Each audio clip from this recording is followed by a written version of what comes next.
Şirketi budur ama mı? Teşekkür ederim. Kesin. Merfatlı olsun, kanacağı olsun. Böyle şirketi budur ama yeter, tatlı tutur ben buldum. Ben niye olsun bilmedim. Barıştım. Sarsa oğlu sarsa. Ne çeşitli? Barıştım. Geçelim. Geçelim. Geçelim.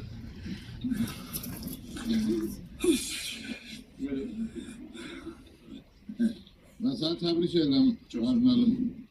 Ben sana uzun can sağlığı arzulayıram. O gün olsun şirketimizden bir yerde bir aile olarak daha da ileriye, daha da güzel nailiyetlere çıkalım. Tabii ki ha? Bu dinamik. Ya bir tutarım. Ben sözün desin. Başladın yenə. Ağlamak istedim bir dakika. Mənim siz ona fikir verməyin, söhbətinizi edin. Ben bir daha sizin ad gününüzü tebrik ediyorum. Ben bilmemişim sizin ad günü olduğunuzu. Ben isterim ki icazə versiniz size gelin bir hediye alım getirip.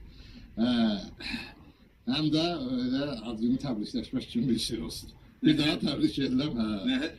Onu ben alıp getireceğim. Ben başladım. Hadi.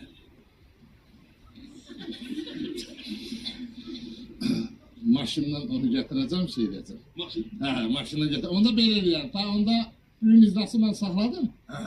İcrası biz sabahı sabaha. Sabah. Mənim Sabah. sabah mənim qızımın ad günündə gələ bilməyəcəm.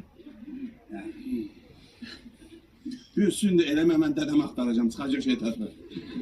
Dediler bu şuradan bir tarafta görürler orada aktaracağım. Şunun kırağında. Onda o üstü gün edesek. O birisi de benim nişanımdı. Sen çıkmazsın. Ben utandım bak. Senin üstünün nişanın. Gel.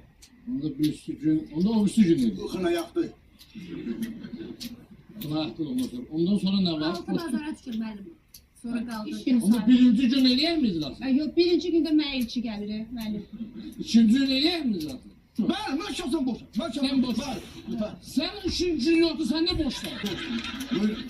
Bunu ne bildik, bu elçiliktedir, bunu bildik, bunu bildik. Sen ne boşlar? Niye boşsan sen? Niye işle meşgul olmuşsan? Ha? Sen gel buramdan lan. Abi ben sana diyelim ki gelen benden dedem aktarak. Neyse işim var. Sen benden gel, ben